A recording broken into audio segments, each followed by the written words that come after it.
I had to do another essential run today. I had to go get some fish food from my saltwater aquarium, which meant an 80-kilometer drive to the only shop around that actually carries marine fish food. So let's take a look at this run. So it's another day in the very real pandemic of 2020 with this COVID-19 thing keeping everybody off the road.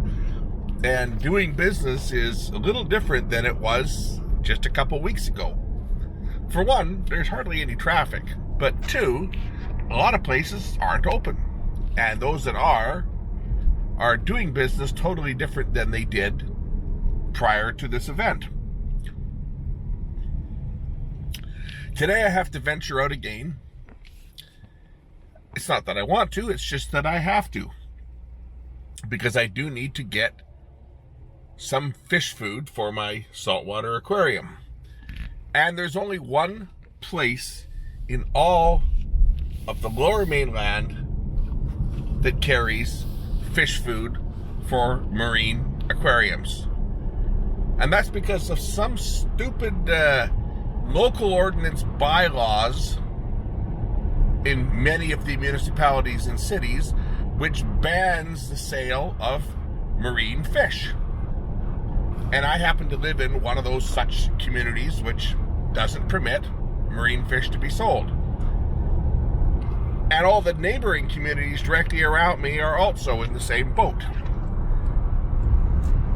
So because they can't sell marine fish, they've all decided that they are also not going to stock the food that these little critters that people have had for years and years need to eat. Which means that there's I think 2 or 3 places in all of the lower mainland that actually still carry marine fish. One of them is the big one out in Burnaby, which is where I'm headed to today. So this little drive along the freeway and I'll be going through New Westminster and through and into Burnaby, through into the Lake City area of Burnaby. But today's little drive is going to show what the roads look like on this part of town. We saw how the roads were when I went into the big city the other day to get the parts for my barbecue. So this is a different route. Now we're seeing a few trucks here because this is a truck route here. So probably most of the vehicles we're going to see on this highway here are big trucks because this is the main access to the port. So there's lots of big trucks along this road. So I think we'll probably see more big trucks than anything else. But it should be interesting to see what it's like in when I get into the Burnaby side of things, the Lake City area, to see how busy things are. Notice my camera's kind of tilting a bit from the G-forces. I'm just going a little bit over the speed limit. I better slow down because today would be a day they'd be out there tagging people, right? And I had to renew my insurance for my car and my bike today, and that was a totally different way of doing things today because the insurance agent is not open to have anybody come into the agency to pick up the decal. So I had to renew it on the phone and sign my consent by email. And then what they're going to do is they're going to send me the decal in the mail. So I had to do that a week or so in advance just to make sure my decal arrives. But what the guy also did was he scanned the decal and sent me a copy of it so that I could print it out and keep it with me just in case my decal doesn't arrive in time for the expiration, so that if I get pulled over by a cop, I can say, no, here, it's renewed. Here's the decal here. So this is the way that they're having to adapt. This way they keep people out of the offices, and the office workers are still working there, but they're not having any contact with the public. The new way of doing things right now for this particular situation. Anyway, as you can see, this is the South Fraser Perimeter Road, also known as Highway 17, and normally this is the main highway, and that's my ham radio in the background talking there, by the way. Anyway, yeah, normally this is a pretty busy road, and today, as you can see, other than a truck in front of me and a car in front of me, and I don't see anybody behind me right now. You get the odd car coming the other way, but nothing like normally you would see down here.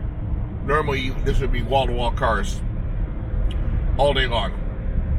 People going to the ferry to get over to Vancouver Island and stuff, which of course have also drastically reduced their service, so they're not sailing as much and people aren't traveling, and yeah, the roads are just wide open. I'm just coming up on a very notorious speed trap portion of the road here, so I better slow her back just a little bit, because a spot they like to hide is just over this crest of the hill. For you guys that wonder what camera I'm using the little Osmo by DJI, the little pocket camera, which kind of looks like a little Pez dispenser. It's got the full gimbal, 3-axis gimbal on it, which creates some very stable recordings. I actually have a little holder in the dash I can put it on, but I'm not using it. I'm hand holding it at the moment, just so I can pan it around a bit and show you guys what's going on, like over to the side here.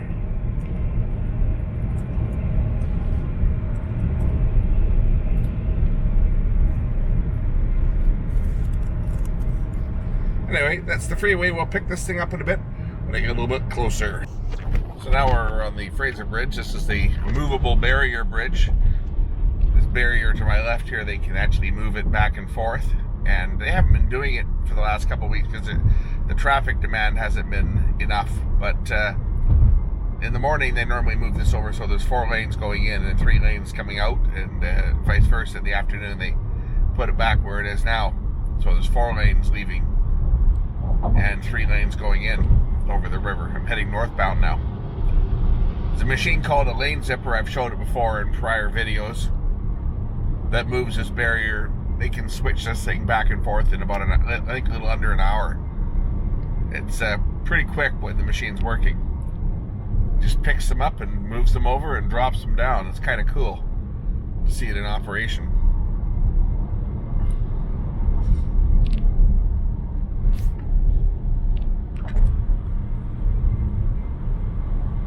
So this is one of the 3 major bridges that links the communities on the south side of the Fraser River with Richmond and Vancouver. So this is a very busy highway and bridge system. And even today, there's not a heck of a lot going on here. That's to say, it's mostly truck traffic that I see. I see a lot of big trucks. But normally this would be lined up. This bridge in the afternoon will get a half an hour lineup. There's the lane zipper there on the left side, that big yellow machine. That's what's used to move this barrier back and forth.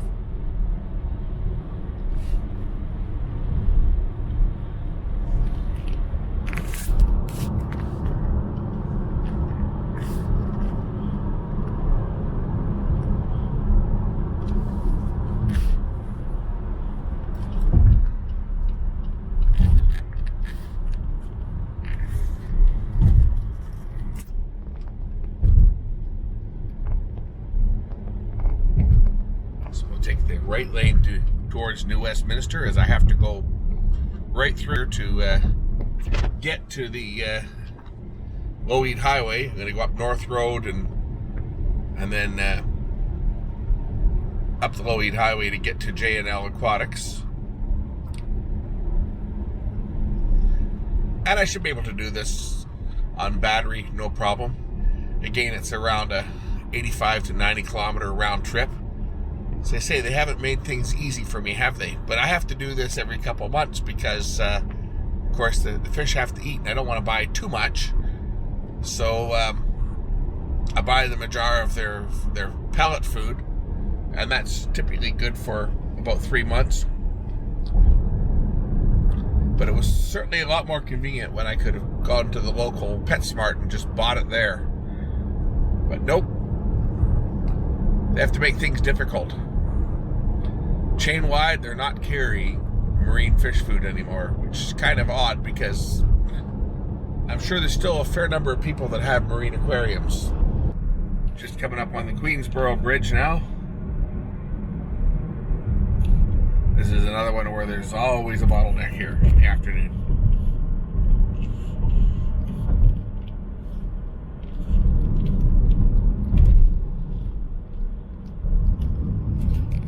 tribute to the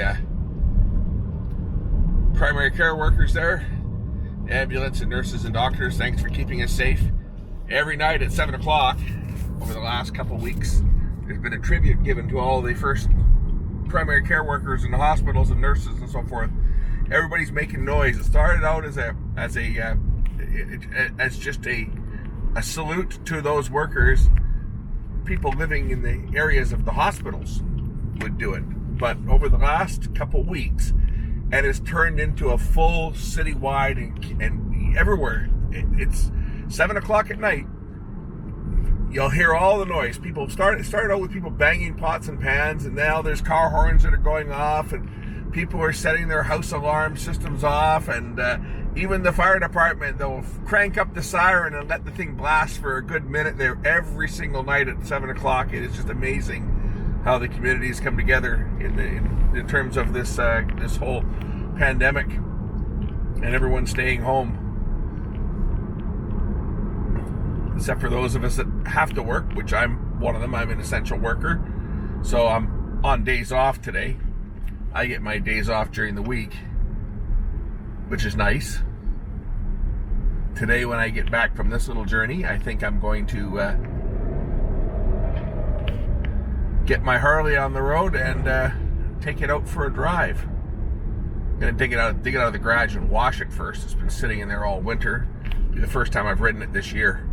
But I just bought my online insurance for it today, and I've got my virtual decal on my phone and a printed copy that I'll carry with me just in case I get pulled over because my plates are expired.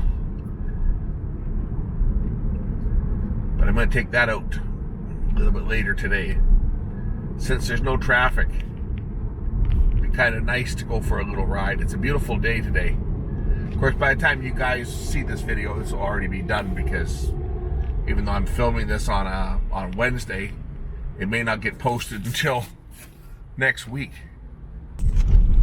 Also, as to when you're going to see another repair video, well, I'm working on that. I do have stuff right now that is sitting in my shop in the decontamination mode, as I'm not touching anything that's been brought in. I've got a couple pieces that were dropped off, and they're just gonna sit there for, well, one's been sitting there for a week now, so I can probably work on that one. But I had another piece come in just yesterday, and I told them up front, I said I'm not gonna be touching this thing probably for another week.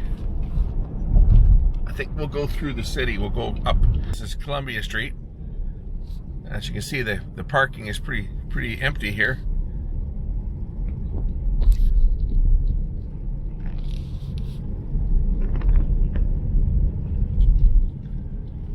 Oh, the Paramount. I think they're closed. I remember going to the Paramount once. It was for a buddy of mine's bachelor party, let's just say.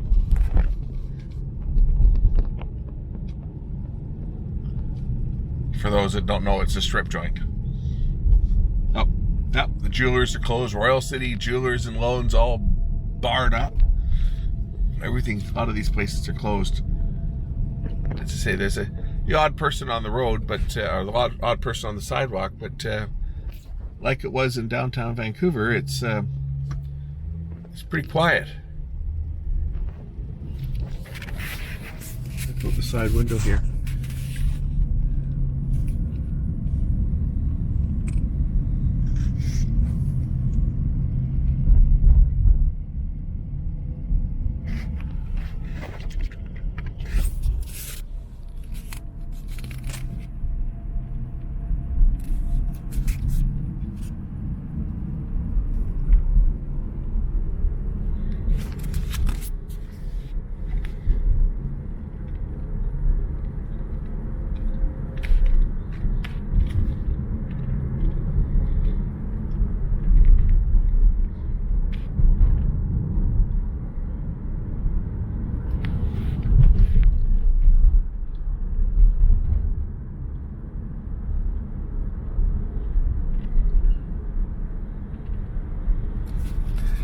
the old Otello Bridge.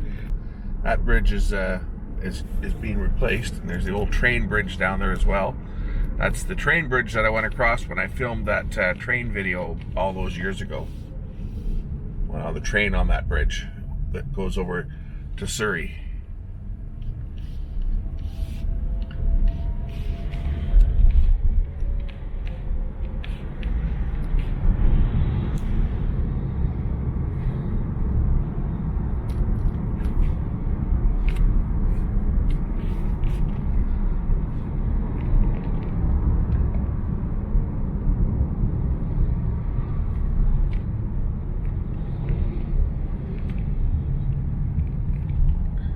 And that's the truck bypass road there that's going down off to the right. You can see the trucks heading down there.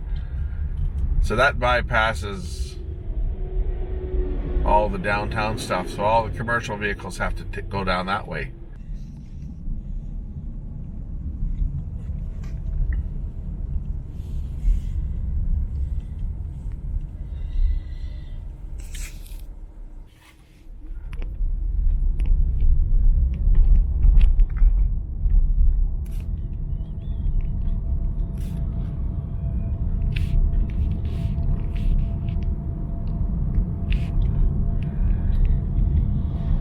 There's old Caps bicycles, man. They've been here for years. I remember getting my first bicycle, or I think it was a tricycle, when I was like about 3 years old at that same store. I still remember coming down here.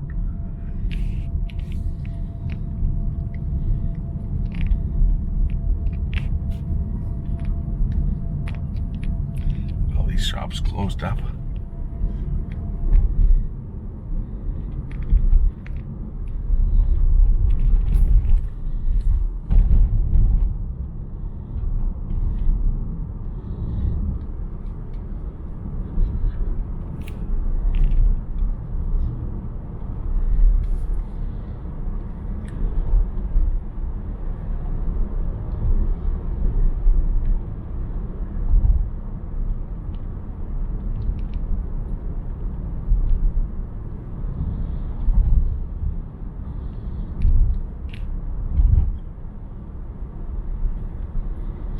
Nice little hill I'm going down here, recover some extra kilometers, regenerated braking.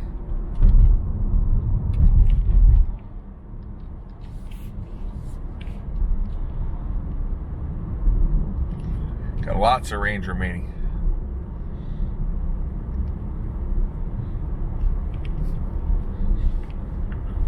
Last time I came down here, this road was all closed off as they were doing some work on that bridge.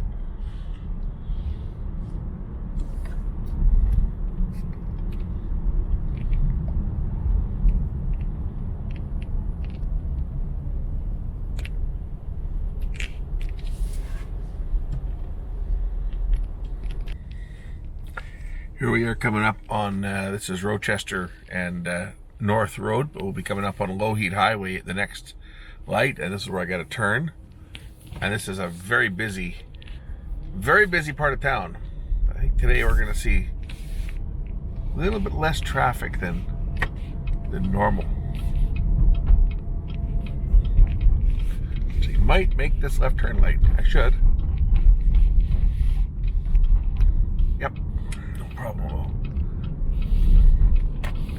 And now I'm into the city of Burnaby, one of the few places that allows sale of marine fish and invertebrates, which would be things like corals and stuff.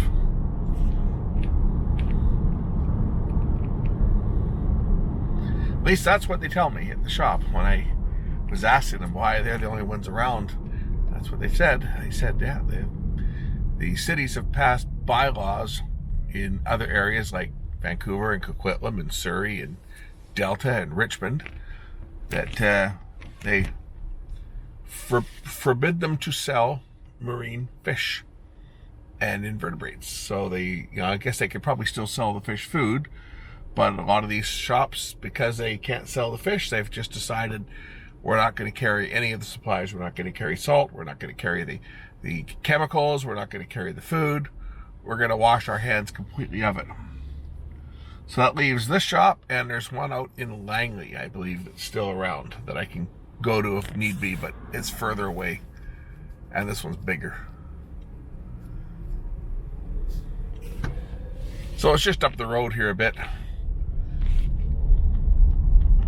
And when I make the return trip, I won't go back the same way I came. Well, we'll go back through Vancouver. Just continue to film away and show what the roads look like. Take the scenic drive. I'm also recording this on my dash cam, and maybe I'll store the footage from my dash camera and maybe make a time lapse of it at some point with some music of the whole trip. Because this is definitely something to remember. This traffic, as light as it is. That guy's speeding. I'm going over the speed limit and he's passed me like I was standing still.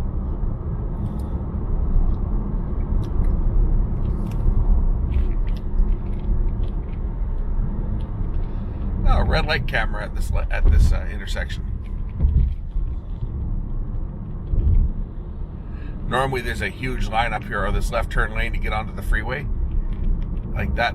Well, you can see how long the left turn lane is. Normally it's lined up all the way back. Just to give you an idea of how few cars there actually are out here by comparison to what they normally are. And here's where I get to turn here to go to J&L Aquatics.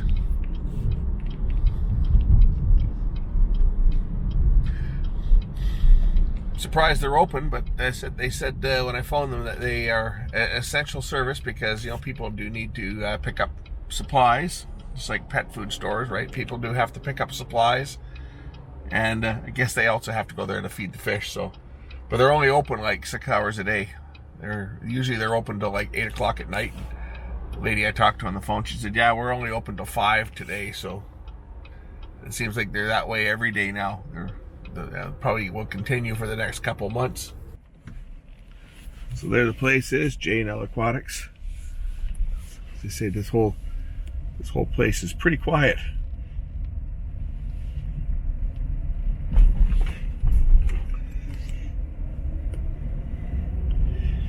But that was weird because they support tap. They won't take any cash.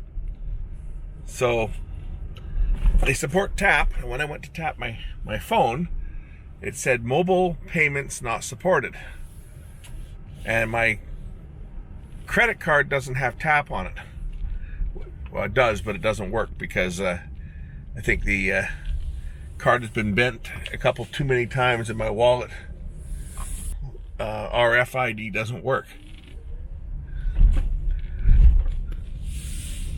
So now this whole thing of social distancing kind of goes out the window when they want you to touch a dirty pin pad to put in a code.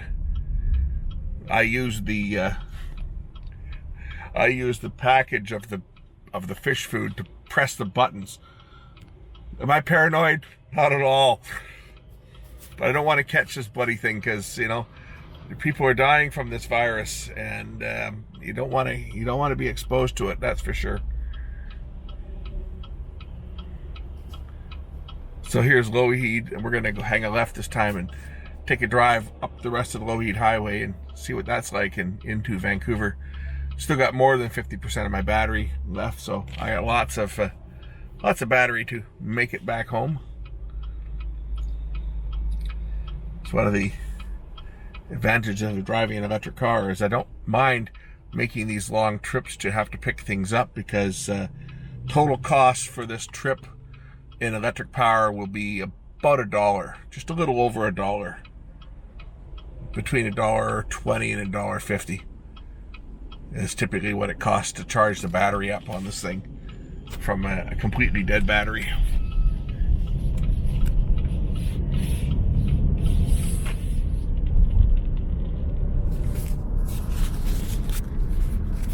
Because even though the Volt is technically a hybrid, it's a plug-in hybrid, unlike the other plug-in hybrids which are on the market, them being the Prius Prime and the Mitsubishi, what's theirs called, the Outlander, or the Outlander I think it is.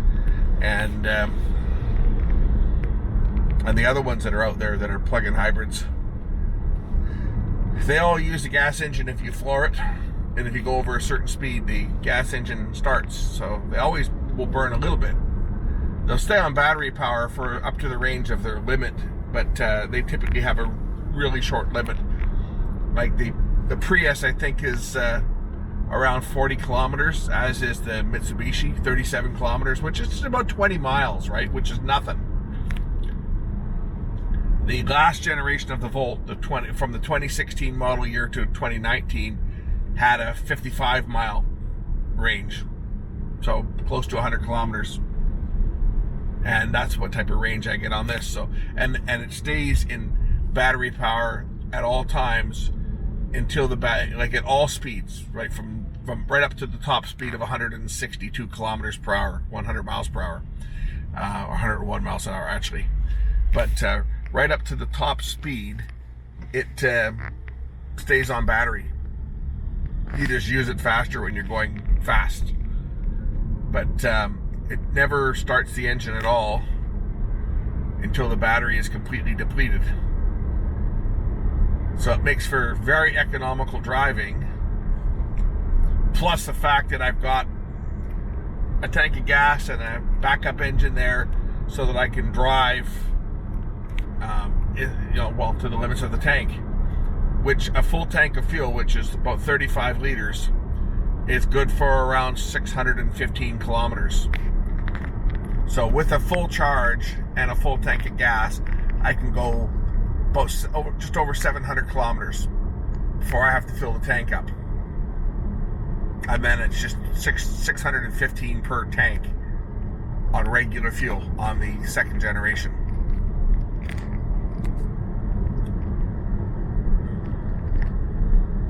So, in my opinion, and anybody else that has a Volt, this is the best car that's ever been made.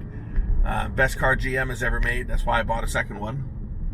And we were all kind of shocked and I think a little bit buffed when they discontinued it. That's why I bought the second one. I bought this one because I've had a Volt since 2011 and still have it. The wife drives that car now. But I figured I have one last chance to get one more because they've stopped production. Now, apparently General Motors is going to bring back the Volt. They're saying they're going to bring back the Voltec design on an SUV or a pickup truck. At least that's the rumors. We'll wait and see if they come to fruition. But the dealerships are all saying there's going to be one out next year. But maybe that timeline going to get pushed back now due to this whole COVID thing. But who knows? And of course, with the price of gas as it is now, people don't really have the incentive to go electric when gas prices are cheap. But saying that, gas prices won't stay cheap. Gas prices are going to skyrocket again when this is over, and when Saudi Arabia and the Russians stop measuring each other's dicks, then the price is going to go back up, because that's pretty much the reason why gas prices are down to what they are today, is because first of all, the demand is down due to the whole COVID thing and people not driving as much. And the Russians and the Saudis are having a little spat over the price and over production. So that's forced the price of crude oil to historically low levels, at least in recent memory. So that's keeping the price down, but it's going to go back up. And I have a feeling it's going to go up. When it goes up, it's going to go up with a vengeance. It's going to go really high and even higher than it was last year. That's my take on it, is that we're going to be seeing fuel. We saw ridiculous fuel prices here last year of $1.70 a liter, and I wouldn't be surprised if it hits 180 or 190 this year in this area here.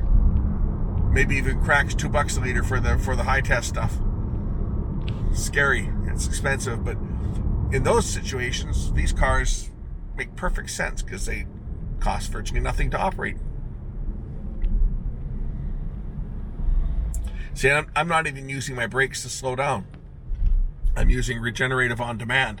I haven't touched the brake pedal yet, and I'll put the brake on right now just to come to the final stop. So the brakes on these cars also last forever because they're not being used to slow the car down. just in a panic stop or to bring it to a complete stop. The rest of it's all done through regenerative braking and putting the power back into the battery pack.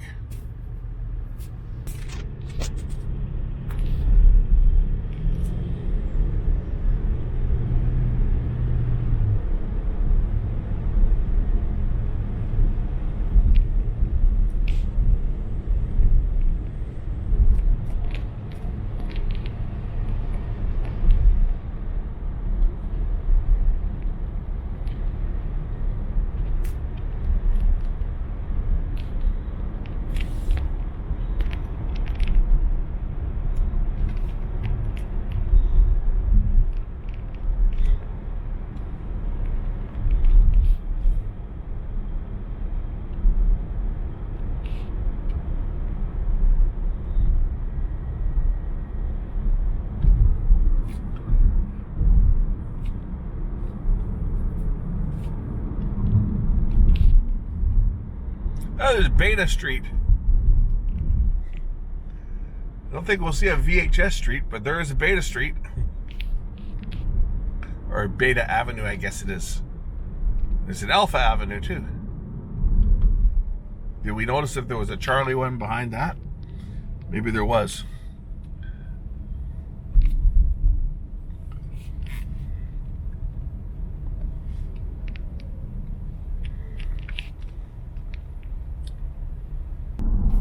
I've just mounted the camera in my little bracket that I set up for it. We'll see how this performs holding it in this little bracket, which I made up basically using a GoPro mount and a zip tie. It tends to hold the camera pretty still.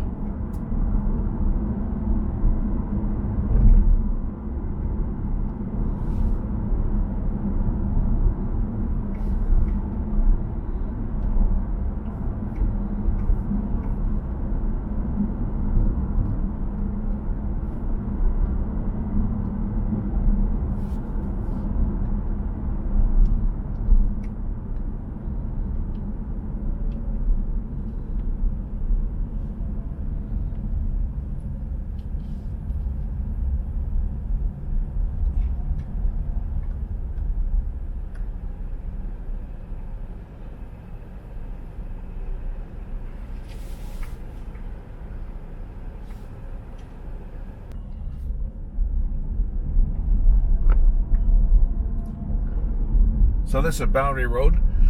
Now I'm in the city of Vancouver.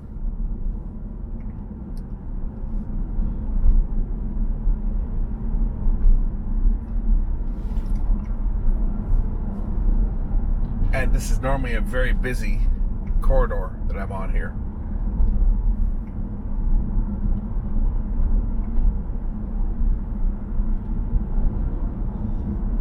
Which reminds me of what traffic was like back in the early 1970s.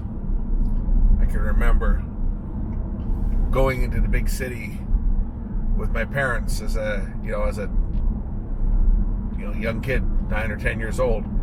I can remember going down here and how few cars there were.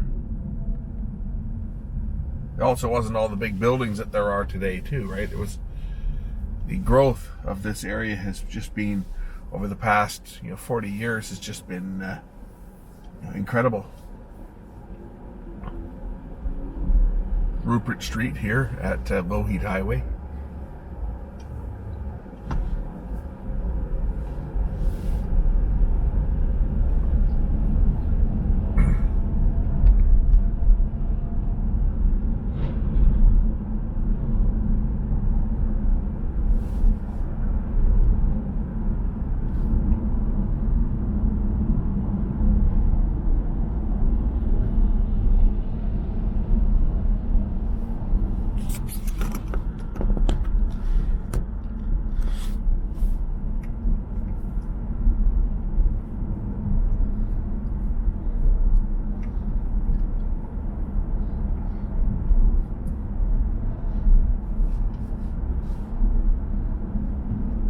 This is my old stomping ground out here.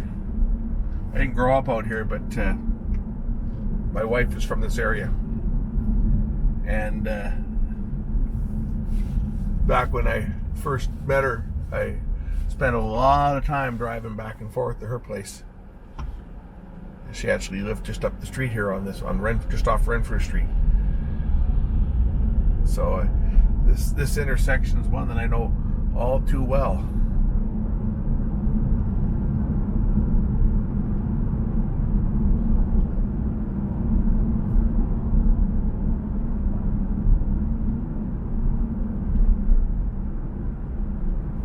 Man, if things changed in here. Akai Service used to be just over to the left where this big Broadway church is now. Actually, it was right in there. Is where their service department was, just next to that. And now on the left here, over there, is Vancouver Technical School, high school. My wife actually went to that school.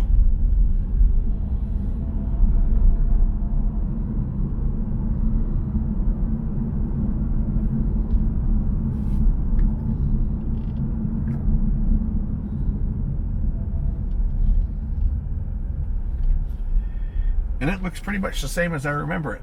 That hasn't changed.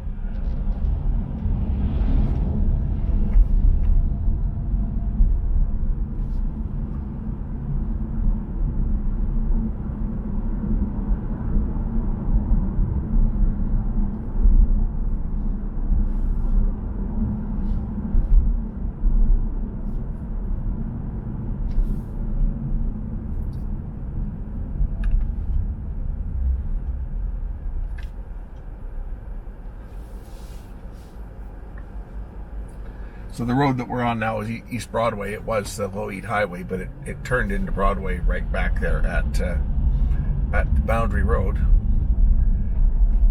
Trolley buses here, electric trolley buses. You can see the trolley lines overhead.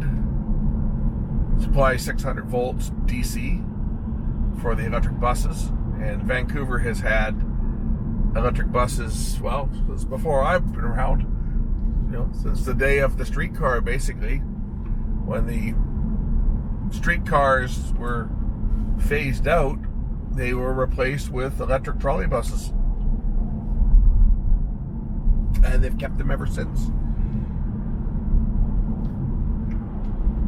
You can't get greener than that, as all the electricity here in BC is generated by hydroelectric dams, so it's all green. We're not burning any fossil fuel to generate our electricity here. It's all done by falling water, so it's about as green as you can get.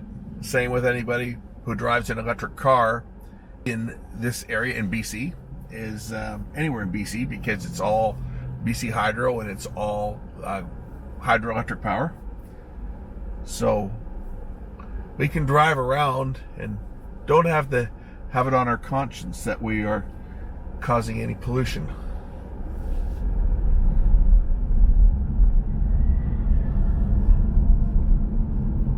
It's been so long since I've been down this street here. Everything has changed. There's a SkyTrain station here that was put in the last 20 or so years. Commercial Drive. Yeah, look at the trolley lines there for all the switches and stuff.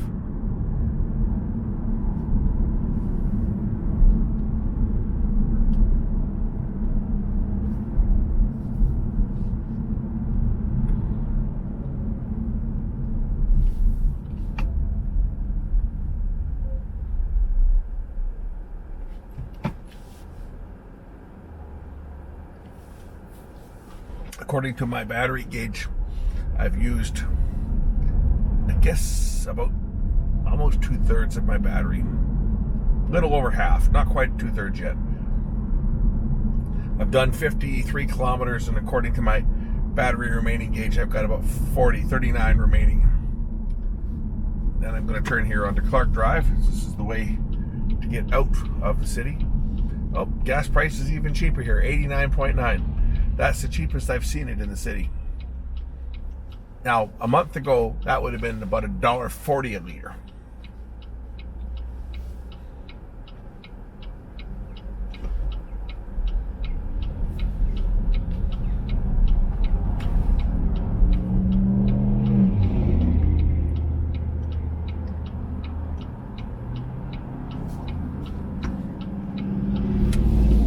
Normally, that would have been a huge line up there to make that left turn. I would have probably had to sit there and wait for the light to turn yellow at this time of day, middle of the week.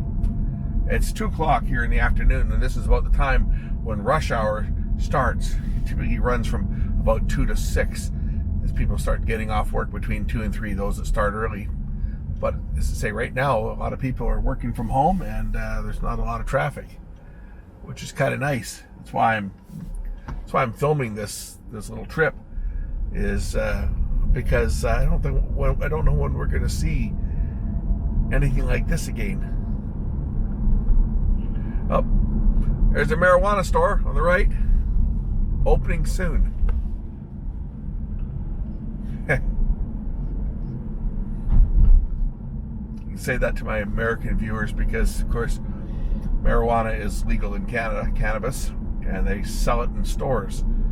Although it doesn't really matter to me, I don't care. But it's just every time you see one of these things, you have to think back a couple of years ago. You know, this was being peddled through dealers, meeting up with people in shady back alleys, and now it's just sold out in the open in stores, both government and private stores.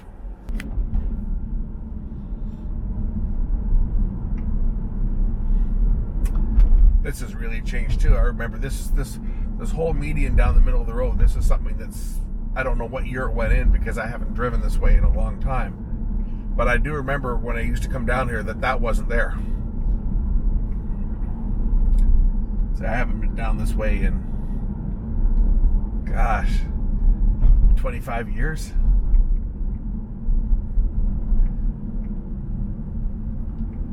I used to come down this way quite often. But actually, no, I used to go the other way when I was going to see my wife before we were married. When she was still living at home, I used to take the shortcut. This would have been the long way. Go all the way down to First Avenue. And along First was one of the ways to go there. But that was typically the longer way, so I would go the short way. But this all wasn't, that median there in the middle of the road, it never used to be there. So I don't know what year they added it, but this whole area has changed, except for the houses. All the little tiny houses that dot both sides of the road here, they've all been there. Little small houses on little 35 or 33 foot, I think the 33 foot lots. Small, little small city lots, and a lot of the houses look exactly the same. Sometimes they'll mirror image them, but yeah. Big truck broken down here. So here's Kingsway and Clark Drive again. Another normally very busy part of the city. And now it's not that busy. King Edward, another fairly busy section. Coming up ahead, there's going to be a 7-Eleven on the left side of the road that I worked at when I was like 19. The only place I ever got fired was from that store. And that was because I had a manager that was a coke addict. And he was cooking the books, so to speak. And his house of cards came crumbling down on, I think it was Christmas Day. I was working, and the store at the time had a gas station, and we ran out of fuel. And I couldn't figure out how we could have run out of fuel because I was looking at the every day we do tank dips to show how much fuel, measure it with a stick, show how much fuel is in the tanks. And it's supposed to correlate with the numbers on the pumps. But there was this criminal manager that I had, was a new guy, and he was cooking the books, and he wouldn't let anybody else. I didn't think anything of it at the time, but now that I think back on it after the fact, it was pretty obvious what he was doing. And this station the store no longer has a gas station, but they used to have a Chevron little gas pumps, the 7-Eleven right here at 33rd. And on the left side there, you'll see it somewhere there if I can point the camera out there. Anyway,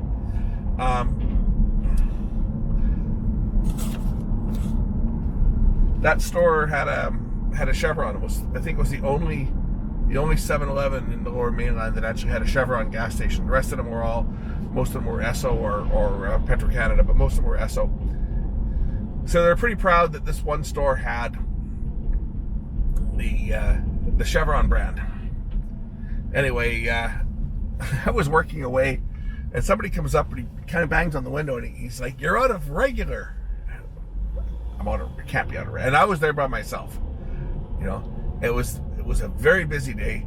I remember whether it was Christmas Day or Christmas Eve. It might have been Christmas Eve, but anyway, I was working away, and the manager, he wasn't in. I was there by myself, and I ran out of unleaded. So okay, well, I don't have time to tag the pumps out of service now. I'll just shut it off. You know, we'll deal with this later. And then a few minutes later, I get somebody else banging on the window saying that the mid-grade was out. The mid-grade tanks were spitting. The pumps were spitting, as he put it. I think it was the same guy. After the regular ran out, he figured he'd fill his car up with mid-grade, and it was out too. I couldn't figure out, how can we be out? Like, what's going on with the pumps? Anyway, rather than phone my direct manager, I figured I would go over his head, and I phoned the district office, and it must have been Christmas Eve because they were open. The district office wouldn't have been open on Christmas Day, so I think it was Christmas Eve. So I phoned the district office, and I said, we got no gas here. And I said, and they're saying, well, what does your report say? Because I got the printout, like a report. And these are all filled out by hand back in the day, right? They would just take the numbers off the pump and write in how much we sold and how much was sold on this shift and how much should be left in the tanks. This is how they calculated out how to order fuel. And anyway, this crafty manager that they had sent in, he wouldn't let anybody else. He would get us to go out and write down the numbers. And I thought this was kind of odd, but I was like 19 at the time. So when you're 19, you're young and dumb, right? You don't question what your boss is telling you. When your boss says, just go out there with a notepad and write down the numbers on the pump and give it to me and I'll take care of it. He'd say, like, I don't want your messy writing on our logbook. So just write down the numbers on a piece of paper and give it to me and I'll fill it in, right? So, of course, what this clown was doing was he was fudging the numbers so that we had more gas. It would show that we had more gas in the tanks than we really did. I don't know how he thought that was going to work. He was skimming money. He was skimming cash to feed his coke habit. I found this out after the fact. But anyway, I'm on shift and we run out of fuel. So I phoned head office and I said, "Yeah, we got a problem here. Like, the pumps are not working. They're either, it's like we don't have any fuel. Like, we're out of fuel." And so they said, "Well, can you go and measure the tanks?" So I close the store, lock the door, right? And I go out and I get the big dipstick and I go and I measure the tanks. This big wooden stick that we've put down to the bottom of the tank. And I go out there and I measure it, and it's like, well, I come back and I phone again. Yeah, the tanks are empty. Like, there's nothing in the tanks. They're bone dry. So they said, well, close the store. Don't let anybody in. We're going to come down to the store now and get to the bottom of this. And so that's what I did. I locked the door, put up the signs closed, and it wasn't long, and I get like 3 guys show up. The district manager, his boss, and some accountant auditor guy. And they start, okay, I need to see the books. Get me the manifest with all your numbers on it. And they start counting everything. They counted every pack of gum in the store. I just had to sit there, right, till the end of my shift. I just had to sit there. And of course, by this time they got a hold of the manager guy that was shoving snow up his nose all day, and he comes into the store, and you knew that he was on something. His pupils were just like pinpoint, right? He was on something. He shows up, and he's all nervous and jittery and jumpy, and I worked out the rest of my shift, and I went home, and I get a call from him at the end of the day, that night. He says, you're going to take a little vacation until I can get your check. You're fired. And, of course, being young and dumb, when my store manager calls me up and tells me, you're not scheduled, you're not coming into work, you're fired, I didn't go in the next day because I was told not to come in. Of course, I wasn't fired. He had already been terminated. He phoned me from his house. He phoned all the store employees and told them not to come into work, that they were terminated. So no one showed up for work. Of course, the company was not too happy about that, and they let everybody go. That was my experience working for 7-Eleven. Probably one of the first jobs I had right out of school was working at that store.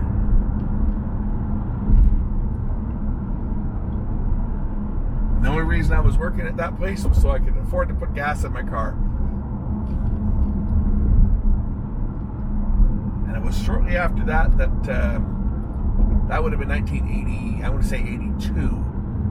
And it was shortly after that I applied with the Sony Corporation, Sony of Canada, and was hired on by Sony and put through their technical training, their special high intensity training. That's what we used to call it. Special high intensity training. Figure out what the acronym for that is.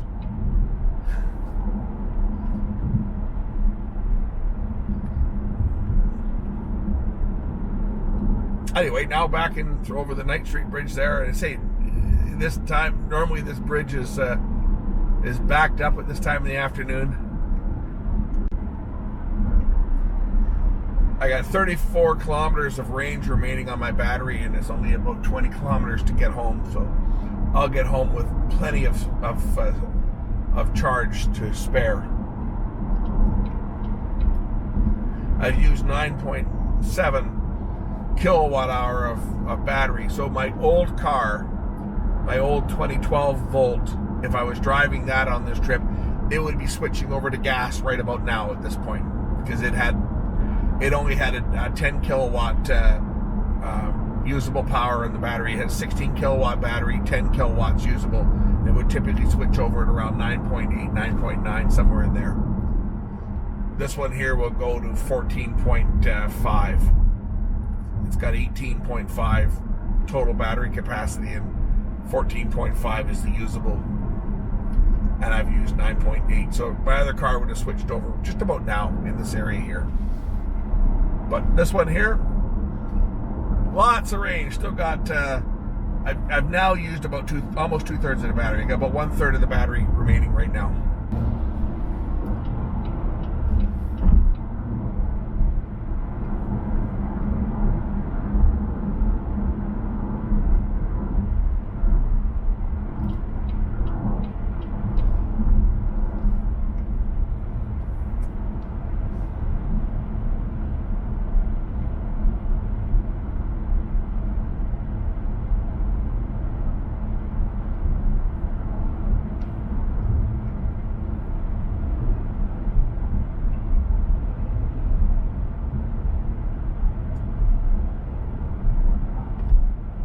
So it's now 2:30, and by this point in the afternoon, this highway is normally backed up right to about this road here. This is for the tunnel, and by this time in the afternoon, it's usually backed up to about Blundell. There's a counterflow lane they put into the tunnel here, but they don't open that typically till about 3:15.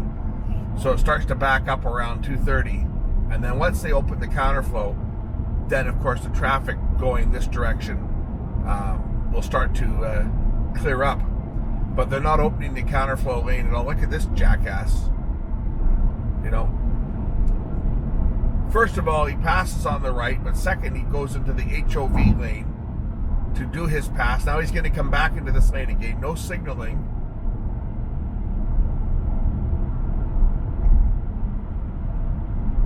This lane that I'm in is the high occupancy vehicle lane, which is reserved for carpooling and 2 or more people in the car.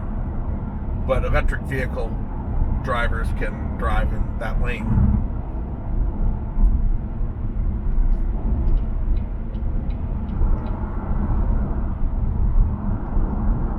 So this is where the HOV lane normally would open up right here. But it's closed right now because there's not enough traffic to demand the HOV lane, and they haven't had it open for the past couple of weeks. But there's, as you can see, we're just racing up to the tunnel here, and of course now I got a Prius Prime in front of me.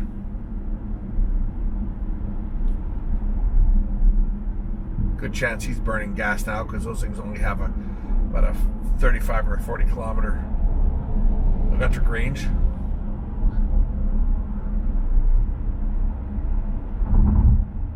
But he's got the e-car sticker on the back, so he can use the HOV lane like I can.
Well, there you go. 81.5 kilometers total.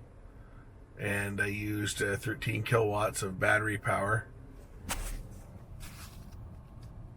And there's still 11 kilometers of range remaining on the battery. So 90, well now it's just 10.